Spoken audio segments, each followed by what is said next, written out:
வணக்கம். வணக்கம். நீ உன்னை அறிந்தால் யூடியூப் சேனலுடைய அனைத்து வாசகர்களுக்கும் என்னுடைய அன்பான வணக்கத்தை தெரிவித்துக் கொள்கிறேன். எங்களுடைய சேனல் உங்களுடைய ஆன்மீகத்தினுடைய சில வெளிப்பாடுகளை எங்களால முடிஞ்ச விஷயங்கள் நாங்க சொல்றோம். தம்பி சில கேள்விகளுக்காகவே தம்பி நம்மளை மீட் பண்ணி சில கேள்விகள் கேட்பாங்க. இன்னைக்கு அவர் கொண்டு வந்திருக்க கேள்வி என்னங்கிறத நம்ம கேட்கலாம். அண்ணா வணக்கம்ண்ணா. வணக்கம். அண்ணா இப்போ ரீசெண்டா இந்த ஈஷா ஃபவுண்டேஷன்ல இருந்து எனக்கு ஒரு மெசேஜ் வந்துருந்துச்சுன்னா, இன்னர் இன்ஜினியரிங் சொல்லிட்டு ஒரு ப்ரோக்ராம்.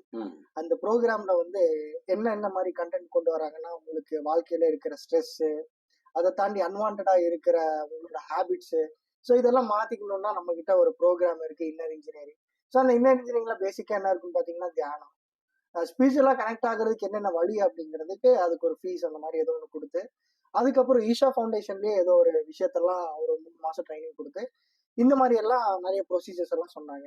ஸோ இப்படியெல்லாம் ஒரு ஒரு ஃபவுண்டேஷன்லயோ ஒரு ஒரு ஒரு பெரிய பெரிய இன்ஸ்டிடியூஷன்லயோ பண்றாங்கன்னா காரணம் ஏதோ ஒரு மாற்றம் இருக்கும் அப்படிங்கிறது ஒண்ணு தெரியுது. அது தியானத்தின் மூலியமா தான் அப்படின்னு தெரியுது. ஸோ இப்போ என்னோட கேள்வி என்னன்னு பாத்தீங்கன்னா, தியானங்கிறது எவ்வளவு இம்பார்ட்டண்டா இருக்கு. ஸோ அந்த தியானங்கிறது ஸ்பிரிச்சுவாலிட்டியா கனெக்ட் பண்ணுமா, அதாவது ஆன்மீகத்தை கனெக்ட் பண்ணுமா, அந்த ஆன்மீகம் சாமி கூட ஒரு தொடர்பை கொண்டு வருமா அப்படிங்கிறது எனக்கு கேள்விதான். அதாவது இன்னைக்கு பாத்தீங்கன்னா தியானம், யோகாசனம், இந்த மாதிரி ஆள் தியானம், வாசி யோகம், தவம், நிறைய விஷயங்கள் இந்த தியானத்தின் அடிப்படையில இருக்கு. இப்போ முறையா முதல்ல ஒரு தியானம் அப்படின்னா மன அமைதிக்காக நம்ம ஒரு இடத்துல உட்கார்ந்து, அது இங்க எல்லாம் மன அமைதி இல்லை, இது பூரா மாயைகள் சூழ்ந்த ஒரு இடம், ஒரு இயற்கை சூழ்ந்த இடம், அருவிகள் சூழ்ந்த இடம். இந்த மாதிரி இடங்கள்ல நம்ம போய் உட்கார்ந்து, மிருகங்கள் இல்லாத இடத்துக்கு போகணும் முதல்ல, அதுதான் முக்கியம். ஏன்னா ஒரு அமைதியான இடம், அதாவது நம்மளை எந்த ஒரு உயிரினங்களும் நம்ம தொந்தரவு பண்ணக்கூடாது. அது ஒரு தோட்டமா இருக்கலாம், இல்ல நல்ல ஒரு சிறுசம், அந்த மாதிரி இடங்கள்ல உட்கார்ந்து நம்ம ஒரு தியானத்தை மேற்கொள்ளலாம். தியானம் பண்ணதுக்குன்னு சில வழிமுறைகள் இருக்கு. இன்னைக்கு பாத்தீங்கன்னா இன்னைக்கு நிறைய தியானம் அப்படிங்கிற ஒரு பேரை வச்சு கோடி கணக்கில் நிறைய சம்பாதிச்சவங்க தான் மிச்சம். ஆனா இதுல மக்கள் என்ன மாதிரி பயனடைஞ்சாங்கிற ஒரு பக்கம் இருந்தாலும், நம்ம சித்தர்கள் நிறைய விழிமுறைகள் சொல்லிட்டு இருக்காங்க. ஒரு விழிமுறைகள் என்னன்னு கேட்டீங்கன்னா, ஆன்மீகம் அப்படிங்கறத ஒண்ணுக்குள்ள கொண்டு வந்தாதான் ஒரு மனுஷனை அவனுடைய உடலை பாதுகாக்க முடியும் அப்படிங்கக்கூடிய ஒரு நல்ல விஷயத்தை கொண்டு வந்தாங்க.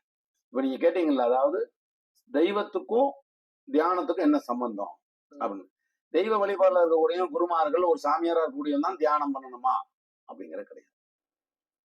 இயற்கையா நம்மளுடைய மனசுல பல சஞ்சலங்கள், பல பிரச்சனைகள், அதாவது மன உளைச்சல்னு சொல்லுவாங்க. மன உளைச்சல், அதை நம்ம இங்கிலீஷ்ல டிப்ரெஷன் அந்த மாதிரி வச்சுக்கலாம். இது நம்ம ஒரு காலையில நம்ம உறங்கி முடிச்சதுல இருந்து நைட்டு தூங்குற வரைக்கும், சில நைட்டு தூக்கமே இல்லாம போயிடும். இதனால பாத்தீங்கன்னா நிறைய பேர் ஹார்ட் அட்டாக், புற்றுநோய், அல்சரு, மூல வியாதி, இந்த மாதிரி நிறைய வியாதிகள் அனுபவிக்கிறாங்க.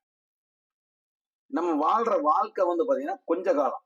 முன்னாடிலாம் பாத்தீங்கன்னா 200 வருஷம், 300 வருஷம், 500 வருஷம்லாம் வாழ்ந்துருக்காங்க. 1000 வருஷம்லாம்.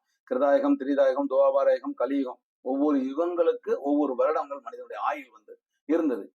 அப்போ குறிப்பிட்ட நேரங்கள்ல தன்னை பாதுகாத்துக்கிறதுக்காக, இப்போ நம்ம காலையில எந்திரிச்சிட்டோம்னா தலைக்கு எண்ணெய் வைக்கிறதா இருக்கட்டும், குளிக்கிறதா இருக்கட்டும், சாப்பிட்றதா இருக்கட்டும், உணவு, அந்த மாதிரி விஷயங்களை நிறைய விஷயங்களை அவங்க பண்றதுக்காக செலவின டயத்தை செலவு பண்ணாங்க. இன்னைக்கு காலையில உறங்கி முடிச்சது நைட்டு ஓடுற வரைக்கும் மனிதனுக்கு நிம்மதி பிரச்சனை. அதனால என்ன பண்றான்னா, இந்த மாதிரி ஒரு சாமியார்கிட்ட தேடி போறாங்க. அவங்களும் அதுக்குன்னு சில ஆப்ஷன்ஸ் வச்சிருக்காங்க. இதுக்குன்னா அவ்வளவு பணம், இதுக்குன்னா அவ்வளவு பணம். இப்ப நம்ம யோகலட்சுமி நரசிம்ம கலாசி இல்லத்துல நம்ம என்ன சொல்ல வரோம்னு சொல்லி கேட்டீங்கன்னா, எல்லாரும் பொதுவா நம்மளுடைய இந்து தர்மப்படி, நிறைய இந்து தர்மம்னா இந்துத்துவாவை பத்தி பேசலாம் நினைக்க வேண்டாம். தமிழர்கள் ஆதியில தமிழர்கள் நமக்கு என்ன சொல்லிட்டு போயிருக்காங்கன்னு கேட்டா, இப்படிலாம் வாழணும், இப்படி எல்லாம் உணவுகள் நம்ம புசிக்கணும், இன்னும் உணவு சாப்பிடணும் அப்படிங்கிறது தமிழர்கள் ரொம்ப தெளிவா எழுதி வச்சுது.